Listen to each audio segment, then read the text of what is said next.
날마다 쓰는 나의 신앙일기 TV 데일리 큐티 나무향기입니다. 오늘은 아모스 4장 6절에서 9절을 묵상하겠습니다. 또 내가 너희 모든 성읍에서 너희 일을 깨끗하게 하며 너희의 각 처소에서 양식이 떨어지게 하였으나 너희가 내게로 돌아오지 아니하였느니라. 여호와의 말씀이니라. 또 추수하기 석 달 전에 내가 너희에게 비를 멈추게 하여 어떤 성읍에는 내리고 어떤 성읍에는 내리지 않게 하였더니 땅 한 부분은 비를 얻고 한 부분은 비를 얻지 못하여 말랐음에 두세 성읍 사람이 어떤 성읍으로 비틀거리며 물을 마시러 가서 만족하게 마시지 못하였으나 너희가 내게로 돌아오지 아니하였느니라. 여호와의 말씀이니라. 내가 곡식을 마르게 하는 재앙과 깐부기 재앙으로 너희를 쳤으며 팥중이로 너희의 많은 동산과 포도원과 무화과 나무와 감람나무를 다 먹게 하였으나 너희가 내게로 돌아오지 아니하였느니라. 여호와의 말씀이니라. 이스라엘에 대한 하나님의 심판이 계속되고 있습니다. 하나님께서 이스라엘 백성들이 그들의 잘못과 죄악을 깨닫고 하나님께로 돌아오도록 여러 번 경고하셨고 그들이 알아들을 수 있도록 재앙을 내리시기도 했습니다. 하지만 이스라엘은 그것을 통해 깨닫지 못했고 여전히 죄악과 욕심과 방탕 속에서 살아갔습니다. 그 결과가 지금 하나님께서 그들에 대해 부끄럽게 하고 그들의 죄악과 허물을 낱낱이 드러내어 그 수치를 이웃 나라들이 다 보게 하시는 것이었습니다. 그리고 그들이 행한 것에 합당한 보응으로 심판을 받게 하십니다. 그들에게 경고하고 재앙을 통해 깨닫게 하신 것을 그들이 죄악과 방탕에 빠져 있어서 깨닫지 못하고 계속 더 큰 죄악과 악행을 행했기 때문에 하나님께서 그들에게 내리시는 심판은 무섭고 끔찍한 것이었습니다. 그들이 다시는 회복될 수 없는 멸망으로 이끌어 가시는 것이었습니다.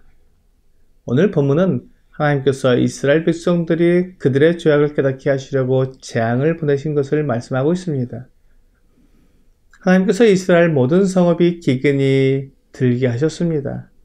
그래서 그들이 먹은 것이 없어서 이가 깨끗하게 되어 버렸습니다. 그들의 이가 깨끗할 정도로 먹을 것이 없는 기근이었는데 그렇게 양식이 없는데도 그들은 하나님께로 돌아오지 않았습니다. 그래서 하나님께서 그들을 심판하시기로 했던 것입니다.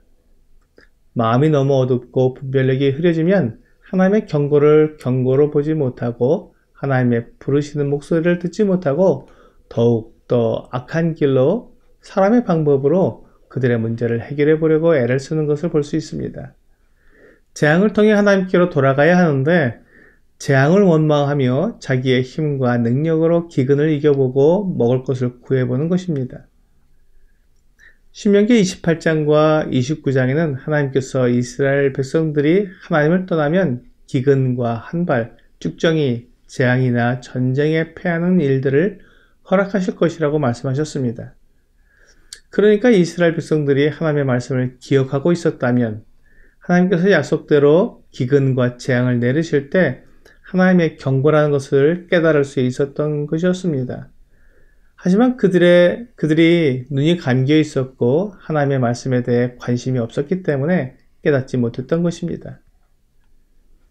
이제 하나님께서 비를 어느 곳에는 내리시고 어느 곳에는 내리지 않으셨습니다. 그래서 어느 곳은 말랐고 어느 곳은 물이 있었습니다. 그래서 물이 없는 두세 성읍의 사람들이 물이 있는 성읍으로 가서 물을 마셨지만 만족하게 마시지 못했습니다. 이와 같이 물이 부족하고 그들의 삶에 문제가 생겼을 때에는 자신을 돌아보고 하나님을 바라봐야 했습니다. 하지만 그들은 전혀 깨닫지 못했습니다. 영적인 어두움이 크면 올바른 판단을 하지 못하고 망하게 됩니다. 하나님께서 그들에게 돌아오라고 부르시는 이 외침을 그들은 전혀 듣지 못했던 것입니다. 그들은 이렇게 어렵고 괴로운데도 하나님께로 돌아가지 않았습니다. 마치 하나님을 알지 못하는 백성들처럼 하나님이 계시지 않은 것처럼 그들의 삶에 하나님을 넣어 생각하지 못한 것입니다. 이때 백성의 지도자들과 제사장들, 레위인들이 하나님의 말씀을 깨닫고 돌이켜야 했습니다. 하지만 그들도 영적 어두움에 잠겨 있었습니다. 하나님께서 그들에게 곡식을 마르게 하는 재앙과 깐부기 재앙 그리고 팥중의 재앙으로 그들을 치고 포도원과 무화과 나무와 감람나무를 다 갉아먹게 했는데도 그들은 깨닫지 못했습니다. 하나님의 마음이 너무나 아프고 괴로우셨을 것입니다. 하나님께서 애타게 그들을 부르셨건만 그들이 듣지 못하고 깨닫지 못하여 멸망으로 들어서게 되었으니 하나님의 마음은 너무나 아프셨을 것입니다. 오늘날 세상은 기독교에 대해 좋은 인상을 가지지 못합니다. 기독교를 비난하고 믿는 사람들을 놀리며 비방합니다. 이런 것은 사탄이 사람들의 마음을 미혹하여 예수 그리스도를 믿지 못하도록 방해하는 것입니다. 그럼에도 불구하고 우리는 우리 자신을 돌아봐야 합니다. 그리스도인들의 간증이 세상 가운데 선하고 아름답게 나타나고 있는지 아니면 교회의 태도가 사람들에게 욕을 먹을 만한지 돌아봐야 합니다. 그래서 우리에게 문제가 있다면 바로잡아야 합니다. 우리가 혹시 이스라엘 백성들처럼 영적인 안목이 어두워져서 하나님께서 세상 사람들을 통해 우리를 경고하고 계신데도 그것을 깨닫지 못하고 자화자찬하면서 지금의 상태에 만족하고 더욱더 성경의 진리에서 벗어나고 하나님의 말씀에 관심을 가지지 않아서 하나님의 뜻과 관계없이 살아가고 있지는 않은지 살펴봐야 합니다.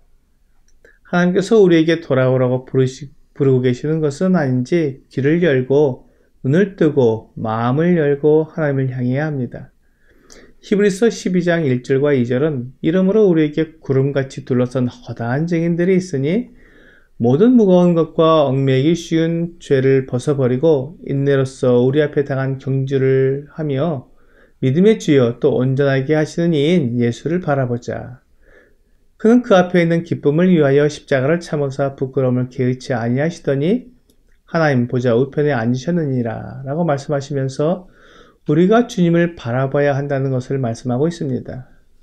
지금 우리가 사람의 방법과 욕심과 쾌락을 버리고 하나님 말씀대로 경건하고 깨끗한 삶을 살게 되면 어쩌면 다른 사람보다 내가 부족한 것 같고 또한 손해보는 것 같은 생각이 들 수 있습니다.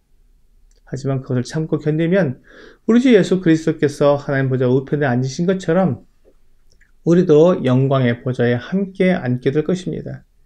이것이 참된 영광이요 참된 삶의 목표입니다. 하나님께서는 이러한 영광을 주시기 위해 우리에게 돌아오라고 부르십니다. 이 세상에서 잠시 누리는 영화가 아니라 영원한 영광을 얻기 위해서는 하나님께로 돌아가야 합니다. 오늘의 적용 질문을 보겠습니다. 하나님께서 내게 고난을 허락하신 이유는 무엇입니까? 하나님을 바라보지 못하고 쾌락과 방탕한 삶을 추구하는 나의 모습을 깨닫고 하나님께로 돌아오라고 부르시는 음성입니다. 오늘 영원한 것을 얻기 위해 영원하지 않은 것을 버리는 참된 가치 있는 삶을 살아가는 여러분과 제가 되기를 주 예수님의 이름으로 기도합니다.